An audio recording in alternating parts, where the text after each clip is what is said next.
ഞാൻ സുരേഷ് ഗോപി, പഞ്ചായത്ത് നിന്നാ. കൊതുകു നിർമ്മാർജ്ജനത്തിന്റെ ബോധവൽക്കരണത്തിനായി വന്ന ഉദ്യോഗസ്ഥനാ. അകത്തേക്ക്.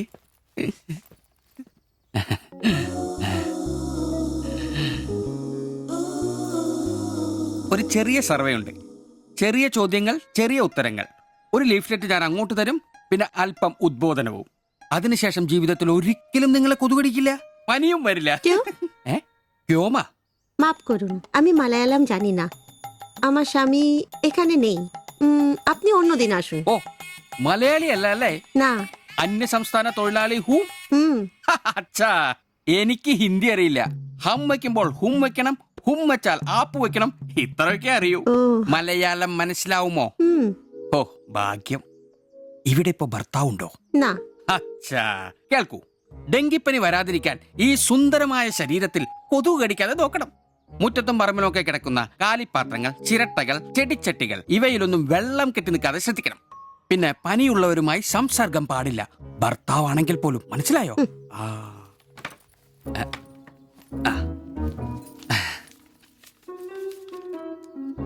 എന്താ പേര്? ദേവ്ജാനി. ദേവയാനി. ആപ്കാ നാം അച്ഛാ ഹേ. ഭർത്താവിന്റെ പേരെന്താ? കുമാർ. കുമാർ. കുട്ടികൾ? നെയ്. അതെന്താ? ആർക്കാ കുഴപ്പം? അല്ല, ഇപ്പൊ എല്ലാത്തിനും ചികിത്സയുണ്ടേ. ഇനി പിന്നെ ഒരു ഫാഷനായിട്ട് കുട്ടികൾ പിന്നെ മതി എന്നാണെങ്കിൽ ആയിക്കോട്ടെ ആയിക്കോട്ടെ. സ്വദേശം? ബംഗാൾ. ബംഗാൾ.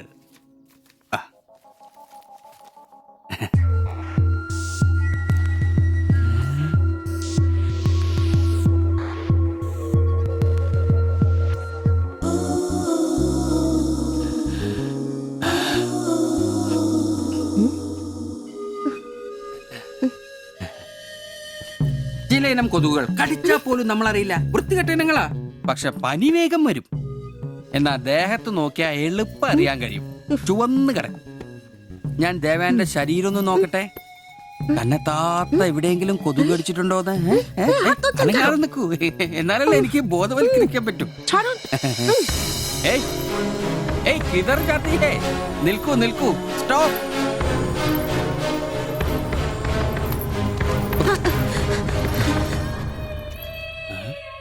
ও আমার হাত ধরেছিল।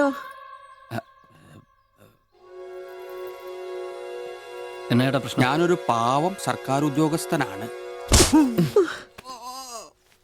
ഇനി തല്ലരുത്, ആളെ കൂട്ടരുത് പ്ലീസ്. പകർച്ചപ്പനി ബോധവൽക്കരണത്തിന് വന്നതാ. അന്യ സംസ്ഥാനക്കാരുടെ ദേഹത്ത് കൊതുക് കടിച്ച പാടുണ്ടെന്ന് തപ്പി നോക്കിയതാ. സോറി, നമ്മൾ ഒരേ സംസ്ഥാനക്കാരല്ലേ, പ്ലീസ്. അന്യ സംസ്ഥാനക്കാർക്കാണോ മോനില്ലേ? സോറി, മാപ്പാക്കണം പ്ലീസ്. ഇനി പ്രദേശത്ത് തന്നെ കണ്ട തന്റെ ദേഹം മൊത്തം പാടായിരിക്കും, അത് കൊതുക് കടിച്ച പാടായിരിക്കില്ല. മനസ്സിലായി. ഞാൻ ഇനി പ്രദേശത്ത് വരികയില്ല. പോവാ. താങ്ക്സ് ചേട്ടാ. പെങ്ങളെ വരട്ടെ. കൊതുക് കടിച്ച് പനി വരാതെ നോക്കണേ. ചേട്ടനും ശ്രദ്ധിച്ചോണേ. Tata, bye by.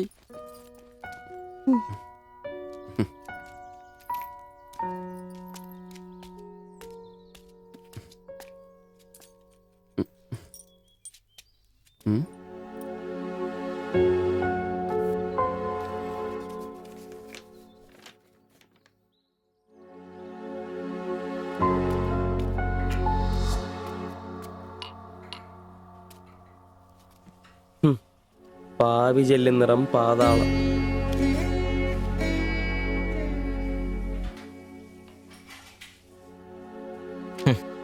ഗൾഫുകാരനെ കിട്ടിയപ്പോ അവളങ്ങ് പോയി അല്ലേ?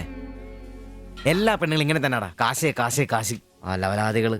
നീ തന്നെ അറിഞ്ഞിട്ടാ എന്നെ ഇഷ്ടമാണെന്നോ എന്റെ കൂടെ പുറത്താണെന്നോ അവൾ എന്റെ അടുത്ത് ഇതുവരെ പറഞ്ഞിട്ടില്ല. ഓഹോ, അപ്പൊ അവളെന്നാ ഫോട്ടോ ചെറുക്കൻ്റെ കൊടുത്തുവിട്ടോ? എടാ, ഫോട്ടോ കൊടുത്തു വിട്ടത് വലിയ കാര്യമാണോ? അതൊരു പടം വരച്ച് കിട്ടാൻ വേണ്ടിട്ടല്ലേ. ഓഹോ, ആ ഫോട്ടോയും കെട്ടിപ്പിടിച്ച് നീ എത്ര സ്വപ്നങ്ങൾ കണ്ടാടാ? നമുക്ക് ആഗ്രഹിക്കാനല്ലേ പറ്റൂ. ആഗ്രഹം കൂടുമ്പോൾ സ്വപ്നം കാണും. അതിനുള്ള അവകാശങ്ങൾ വേണ്ടടാ. നീ എന്ത് തീരുമാനിച്ചു? എന്ത് തീരുമാനിക്കാൻ? അവളൊന്ന് കാണണം, ആ ഫോട്ടോ കൊടുക്കണം, പിന്നെ അവൾ ഒരുപാട് ആഗ്രഹിച്ചല്ലേ ആ പടവും കൊടുക്കണം. നിനക്ക് വേറെ പണിയില്ലേ? കീറി ദൂരെ കളടാതല്ല. മോശമല്ലടാ, ആ ഫോട്ടോ കിട്ടിയില്ലെങ്കിൽ ചിലപ്പോൾ അവൾക്കൊരു ബുദ്ധിമുട്ടാവും. അത് വേണ്ട, അവളെങ്കിലും സന്തോഷമായിട്ട് ജീവിക്കട്ടെ. സിബി,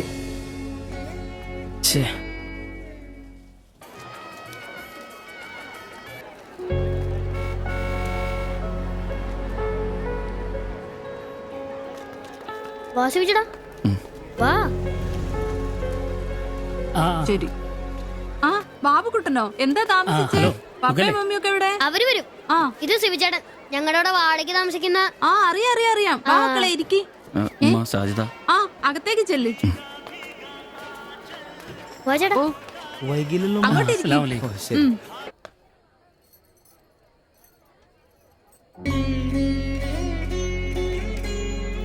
സിവിചേട്ടാ, ദേ ടീച്ചർ. ടീച്ചറെ സിവിചേട്ടൻ.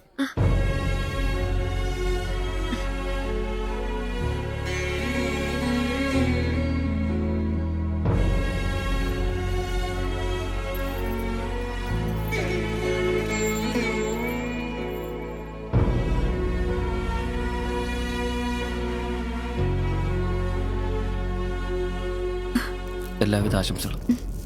താങ്ക്സ്.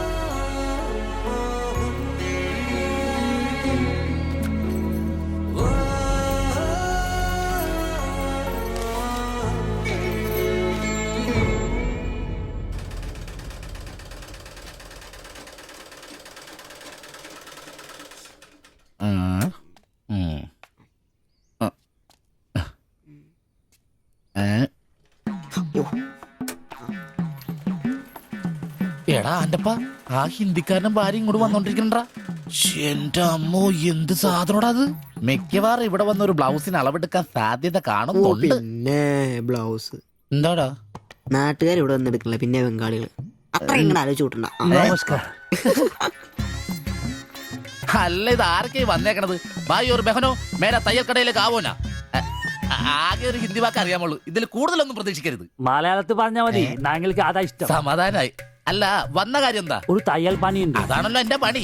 എന്താ തയ്ക്കണ്ടേന്ന് പറ. ഇവൾക്കൊരു ബ്ലൗസ് വേണം. അതിനെന്താ അളവ് ബ്ലൗസും തുണിയും എടുത്തോ? ব্লাউজ হবে নতুন মাপে। ഞാനങ്ങനെ പേയായിട്ടൊന്നും കട്ടിയല്ല. കട്ടിനെ കറക്റ്റായിട്ട് ഞാൻ കട്ടിയുള്ളൂ. അളവെടുക്കണ്ടാ പറഞ്ഞു. എന്നാന്ന്? പുതിയ അളവെടുക്കണം.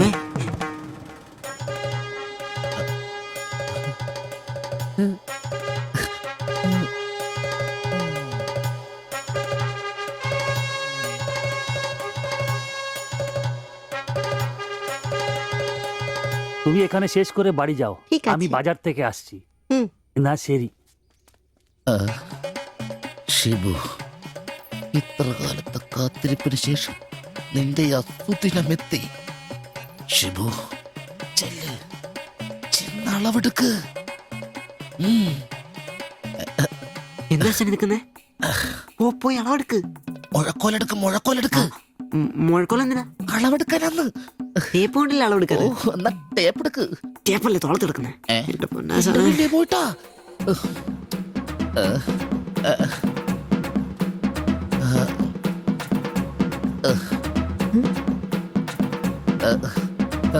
സാരി ഒന്ന് മാറ്റണം. এই মডেলটা ঠিক। ഏ?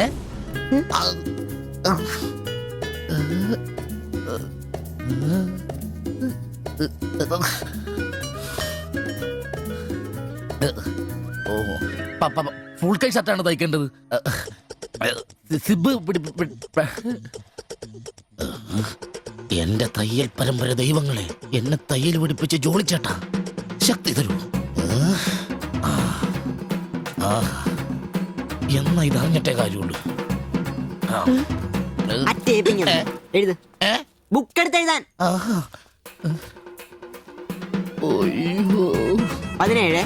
17 എഴുത്.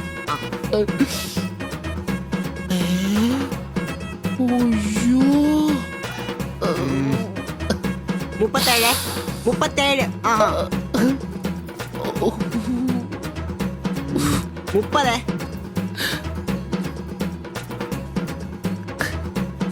11. 9.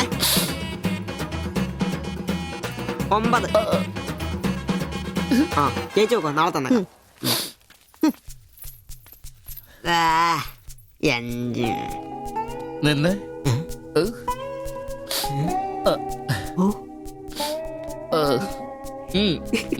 ചെല്ല്.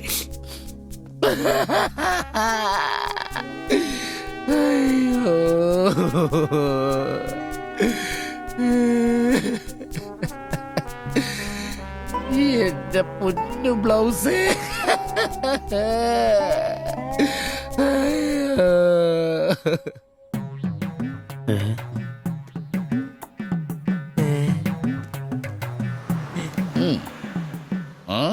ഞാൻ ഇന്നത്തോടെ എന്റെ തയ്യൽ പണി നിർത്തി. അതിനാണ് ഈ ലഡു. എന്റെ ശിബുവേട്ട കണ്ണ് കാണാനില്ലെങ്കിൽ നിങ്ങൾ ഒരു കണ്ണാടി മേടിച്ചു വെക്കി. അല്ലാതെ അറിയാവുന്ന പണി നിർത്തണോ? ഇനിയുള്ള കാലം അധ്വാനിച്ച് ജീവിക്കാന്ന് വെച്ചു. അളിയനെ ഒരു വിസായ ചെന്നിട്ടുണ്ട്. അല്ല പെട്ടെന്ന് തന്നെ ഇങ്ങനെ ഒരു തീരുമാനം. ഈ ഷിബു ഒരു തീരുമാനം എടുക്കണമെങ്കിലേ കണിയാനെ വിളിച്ച് നോക്കേണ്ട കാര്യമൊന്നുമില്ല. ഒറ്റ തോന്നല്, ഒറ്റ തീരുമാനം. നിങ്ങൾ പണി നിർത്താന്ന് കാര്യമായിട്ട് പറഞ്ഞാണോ? പോടാ പുല്ലേ, സ്വഭാവത്തോടൊരു കാര്യം പറഞ്ഞാൽ നീ ഒന്നും വിശ്വസിക്കൂല. ഇനിയിപ്പോ രണ്ടെണ്ണം അടിച്ചിട്ട് വന്ന് പറയണം. ശിബുച്ചേട്ടാ അളവെടുക്കാൻ പെണ്ണുങ്ങളെ കിട്ടുന്നില്ല എന്ന് പറഞ്ഞ് നിങ്ങൾ തന്നെ അതിനാ പണി നിർത്തുന്നേ. നമുക്ക് സ്റ്റാൻഡിൽ നടക്കാന്നേ. നീ എന്താ വിചാരിച്ചത്? ഞാനെന്താ പടക്കം പൊട്ടിച്ചടക്കാൻ മുട്ടിയിക്കുന്ന? പിന്നെ ഒരു കാര്യം, അളവെന്ന വാക്കിന് ഇവിടെ മിണ്ടിപ്പോരുത്. അത്രക്ക് വെറുത്തുപോയി ഞാൻ ആ വാക്ക്. അതെ, കുറച്ചു പേർ കൂടി ലഡു കൊടുക്കാനുണ്ട്.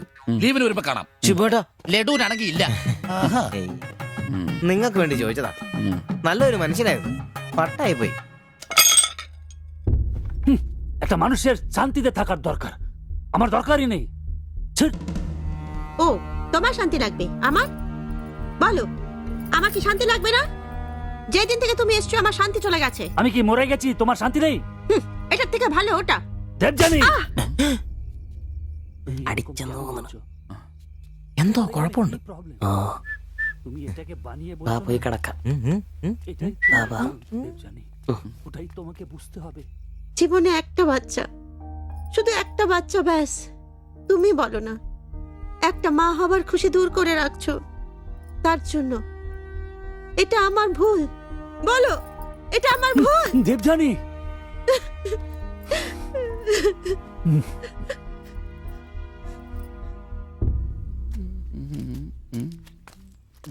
എല്ലാരും ഉണ്ടല്ലോ, ഇന്നാർക്കും പോണ്ടേ? ഞങ്ങൾക്ക് ഇടയ്ക്ക് കൂട്ടാതെ എടുക്കുന്ന പരിപാടി ഉണ്ട്. ഈ ക്ലീനിങ്ങും അടുക്കപ്പറക്കലൊക്കെ. പെട്ടെന്ന് ആരെങ്കിലും റൂമിലോട്ട് കയറി വന്ന മനുഷ്യൻ ജീവിക്കുന്ന സ്ഥലം തോന്നണ്ടേ? ഓ ഇന്നാണ് ആ ശുചീകരണ ദിനം. ചോദിക്കാം. ഏയ്, ചോദിക്ക്. ചോദിക്കണോ?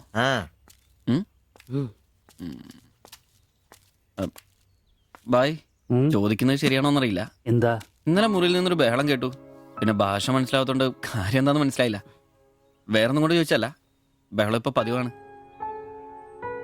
ചോദിച്ചത് തെറ്റായി പോയെങ്കിൽ ഏയ്, മാത്തച്ചൻ സാറിന്റെ കൂട്ടുകാരന്റെ കമ്പനിയിൽ ജോലി കിട്ടിയപ്പോ എല്ലാം ഭാഗ്യായിരുന്നു എന്ന് കരുതിയതാ. പക്ഷെ കമ്പനി പൂട്ടിയപ്പോ ആ പ്രതീക്ഷ ഇല്ലാതായി. പട്ടിണി കടക്കാതിരിക്കാൻ പാടുപെടുക. ഒരു ഭാര്യയ്ക്ക് പൊട്ടിത്തെറിക്കാൻ ഇതൊക്കെ പോരെ? നിങ്ങൾ ഇപ്പൊ വിചാരിക്കും ഇയാൾക്ക് വല്ല കൂലിപ്പണിയും ചെയ്ത് കുടുംബം നോക്കിക്കൂടെ? ശരീരമാണെങ്കിൽ ഒരു ജോലി ചെയ്യാൻ ഹൃദയത്തിന്റെ ബൾബുകൾ സമ്മതിക്കില്ല. ശരീരം വേർത്താൽ അവൻ പണി മുടക്കും. ചെറുപ്പം തൊട്ടേ ഉള്ളതാ. ചെറിയൊരു ഓപ്പറേഷന്റെ കാര്യമേ ഉള്ളൂ, പക്ഷേ തുക വലുത് വേണം. അതിനൊക്കെ എവിടെ വരുമാനം? ഇപ്പൊ അവളുടെ പ്രശ്നം ഞാൻ അവളെ ജോലിക്ക് വിടുന്നില്ല എന്നാണ്. മലയാളം പോലും അറിയാത്ത അവൾ എന്തു ജോലി ചെയ്യാം? ആകെ അറിയുന്നത് വല്ലവരുടെ വീട്ടിൽ പാത്രം കഴുകുക എന്നതാണ്. ഞാൻ ജീവിച്ചിരിക്കുമ്പോൾ അവളത് ചെയ്യണ്ട. അതാ എന്റെ തീരുമാനം.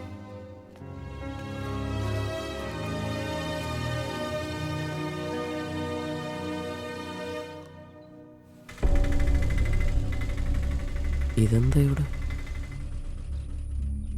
ഇവമേ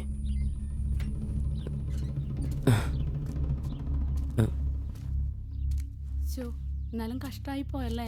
അയ്യോ ഭയങ്കര കഷ്ടമായി പോയി. മാസ്റ്റർ തീർന്നെന്ന് തോന്നുന്നു. എനിക്ക് വിശുദ്ധ പോലെ ദിവസം ശില്പയാക്കിയിരിക്കുന്നു. ചേട്ടാ, എന്താ പ്രശ്നം? ആ പാസ്റ്റർ മോളില്ലേ, കോളേജ് കുമാരി, അവള് ഒരുത്തന്റെ കൂടെ ഒളിച്ചോടി പോയി.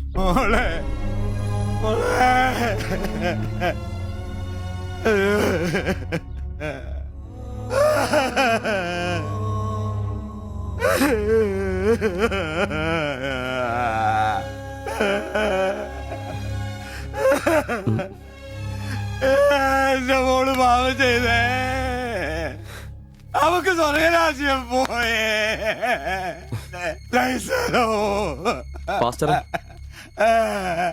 എടാ അവള് പോയടാ, അവക്ക് സ്വർഗരാജ്യം പോയടാ. അല്ലടോ, അവള് രക്ഷിക്കപ്പെട്ടു. എന്നാ